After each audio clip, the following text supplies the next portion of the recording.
I'm really happy to see all of you here tonight, because this information you're going to be learning is not for you necessarily, but for your kids, your grandkids, your great-grandkids.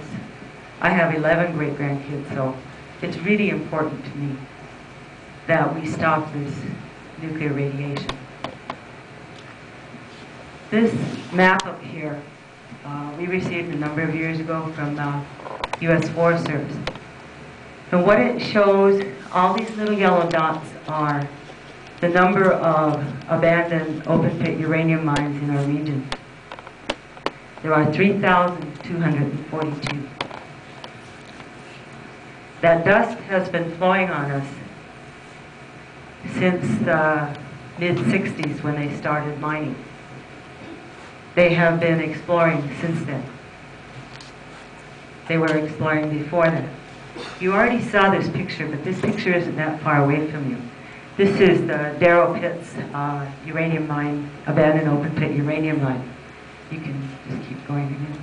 This is again some more of the Darrow Pits. This mine, if you were to put it all together in a block, it would be 1 square mile. The reason why I'm showing you these abandoned uranium mines is for this.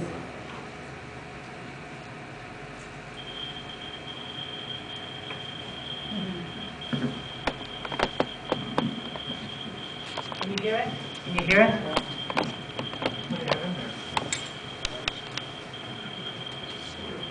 It's a Geiger counter.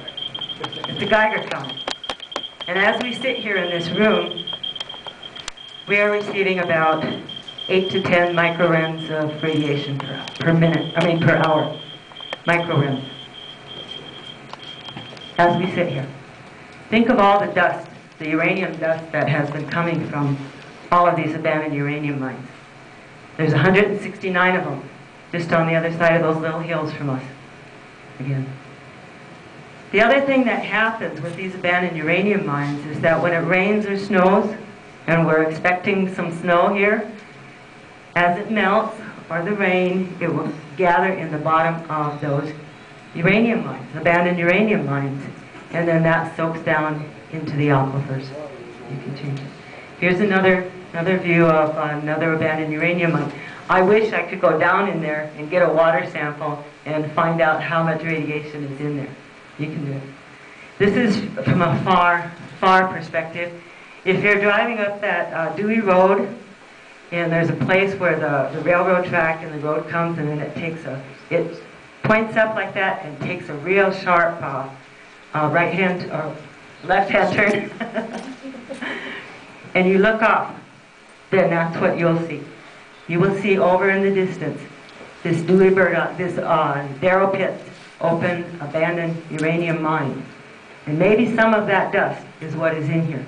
Maybe some of that dust is what's making this Geiger counter go off.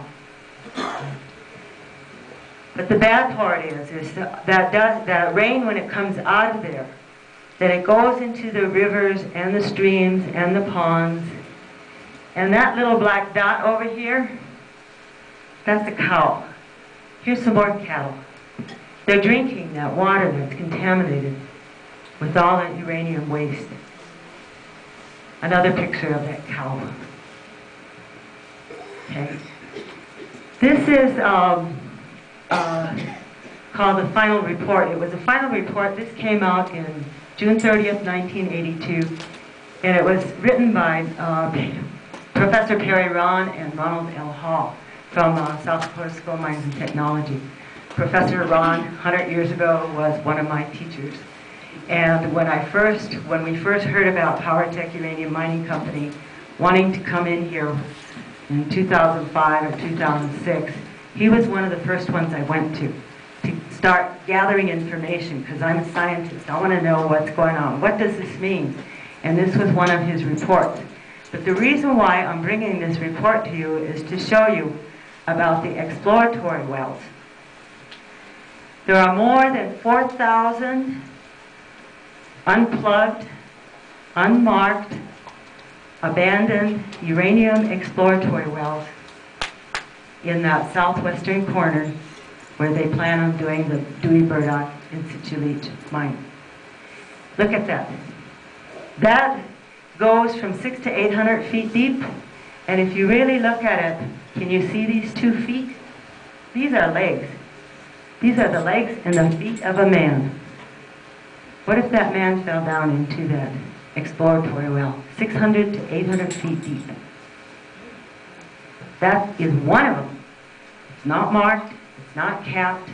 No warning signs around it. But it's in Dr. Ron's report from 1982. There's a lot of reports, there's a lot of information from South Dakota School of Mines about all of these abandoned mines and what has happened. Earlier, Dr. Jarding talked about the cross-contamination. And that was one of the reasons why I wanted to have that picture here of that exploratory well. How big it was, and when it rains, when it snows, you know, that's all going to be going in there. And this is how it cross-contaminates the aquifers. This statement here, I don't know if you in the back can see it, and I can't read it with these glasses.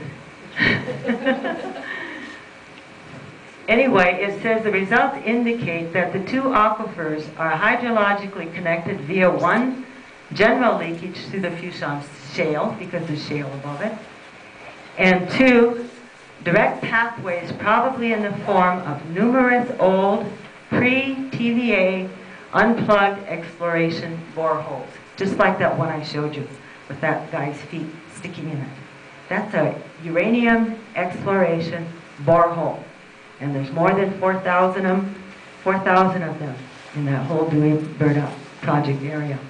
This report came out by the Tennessee Valley Authority in 1980. So this information is here. It's been around for a while.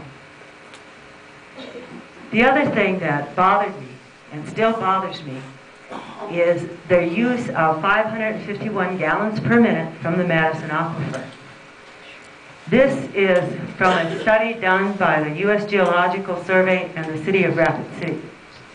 What they did, they studied for a number of years the levels of the Madison Aquifer.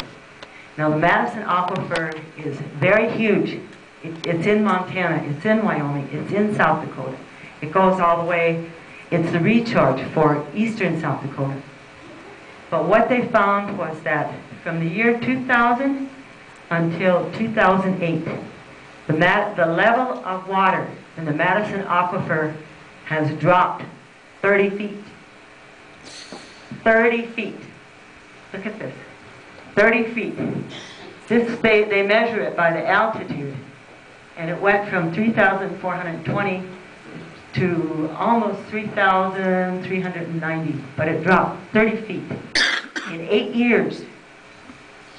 In 8 years, and we are in a drought. We are in a drought right now. We might have a little bit of snow, but we don't have enough to recharge the whole Madison Aquifer. And the 68,000 people in Rapid City get their drinking water from the Madison Aquifer. So if POWERTECH is allowed to take out 551 gallons per minute, what's that going to do to this already ready precarious situation? To me, it's a precarious situation. Anytime we have a drought in this area, and with more people moving in, we're going to have less and less water.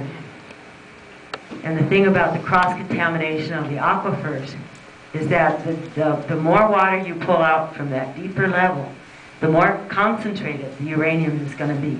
Because uranium is a heavy metal, and it's going to start going to the bottom, and it's going to start precipitating out to the bottom as we get deeper and deeper. That concentration.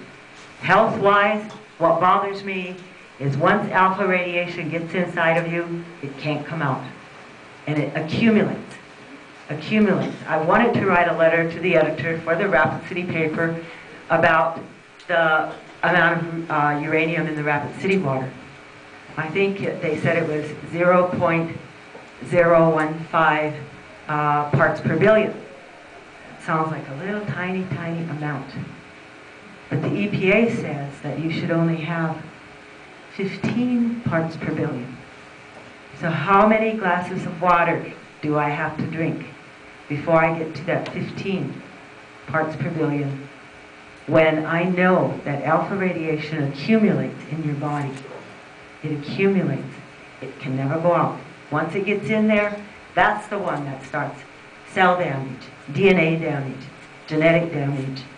Dr. Jari mentioned all the diseases, but another disease that is caused by radiation is heart disease. I attended the International Physicians for the Protection, or for the Prevention of Nuclear Arms. I attended one of their meetings in 2010. And all the international physicians throughout the world also passed a resolution. No uranium mining any place in the world because of the dangers from nuclear radiation. And these are all physicians and scientists, but physicians. The International Physicians for the Prevention of Nuclear War, in 2010, in Basel, Switzerland, passed a declaration, no uranium mining any place in the world because it's too dangerous to human health and the environment.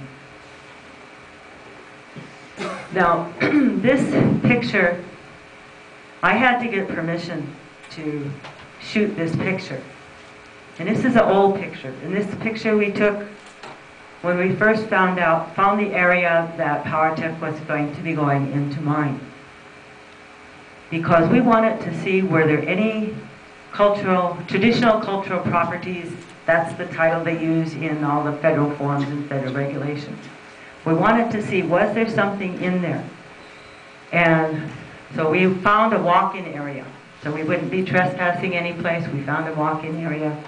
And we parked, and there were quite a few of us, like 4 or 5 vehicles, and I don't know, 15, 20 people.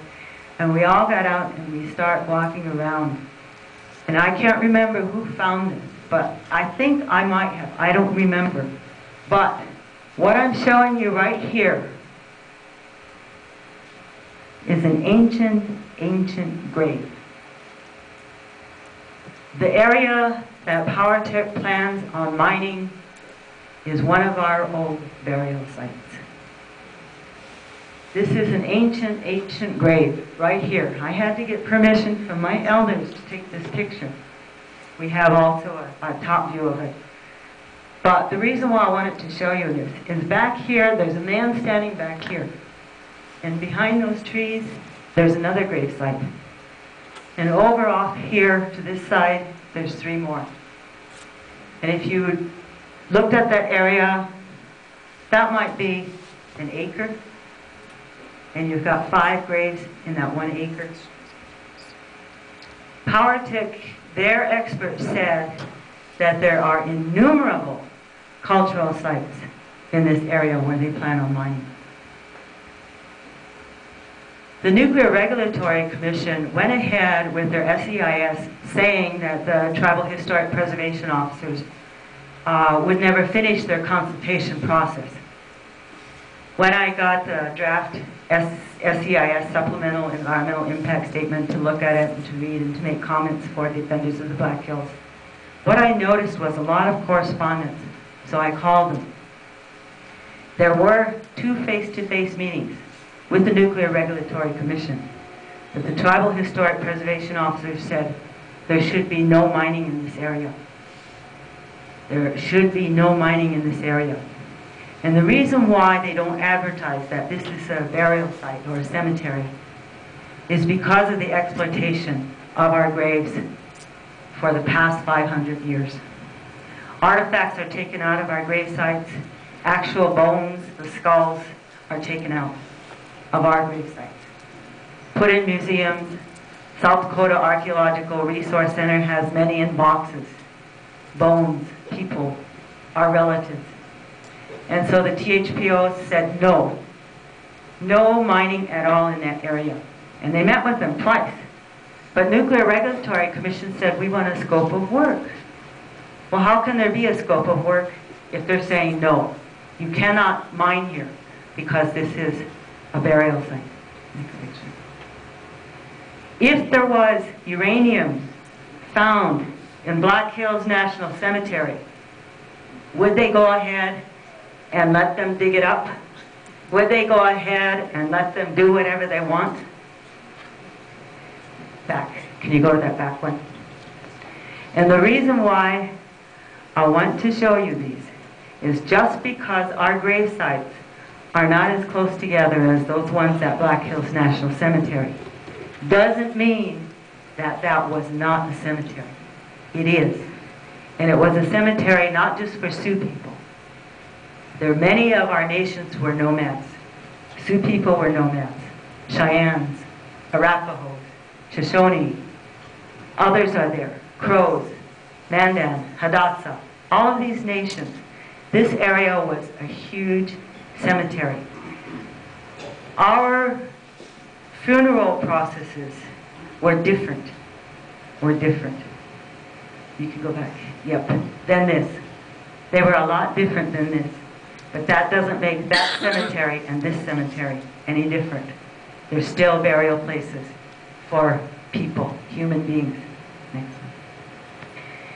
This is also a picture out there, not too far away from where that gravesite is.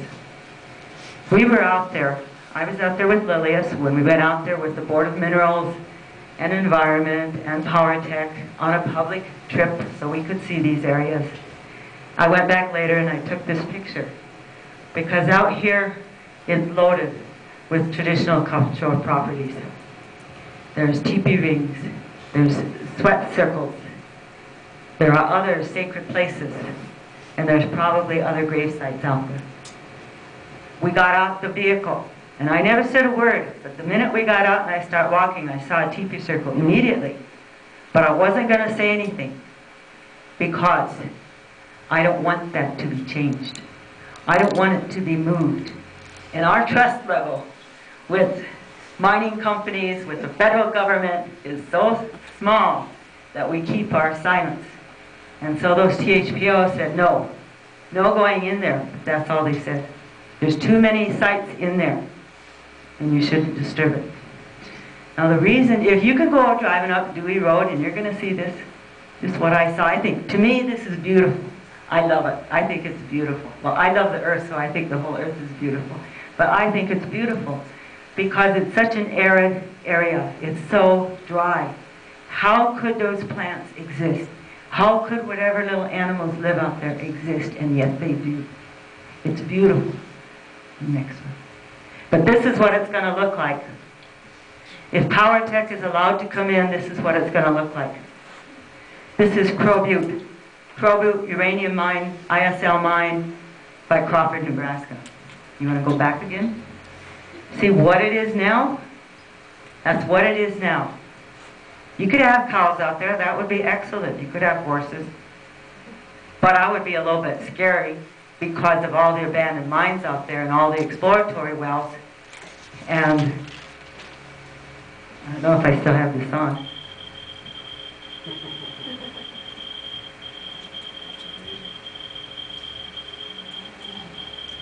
We are from 9 to 10 microrims right here on this chair.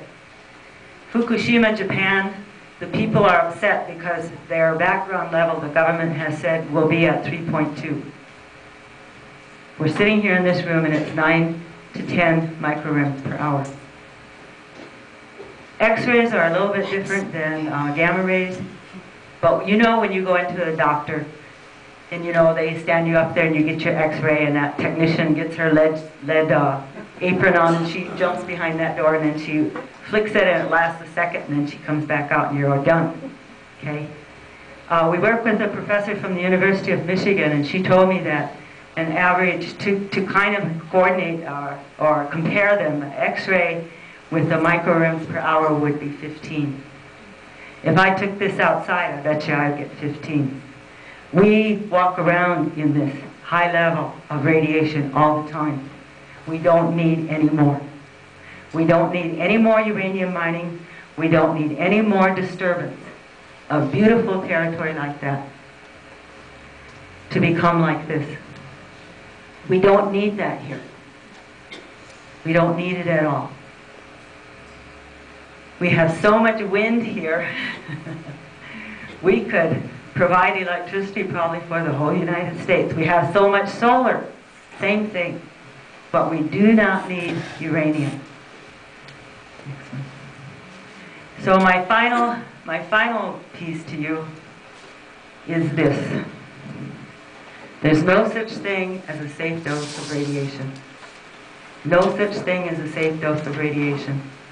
These are back there if you want to get them. And on the back is all the citations of all the studies, and there's more. There's more than this on this sheet. Go to the Nuclear Information and Resource Service. Find out. There's another one. It's called the Nuclear Energy Information Service. They also do a lot of studies, scientists and everything, and they have gathered all this information to provide it to the public. And so my final word to you is no dose is safe. We should not be doing any kind of uranium mining. We should be cleaning up what is already there. We should be plugging those big old exploratory wells. We're not just doing it for all of us here.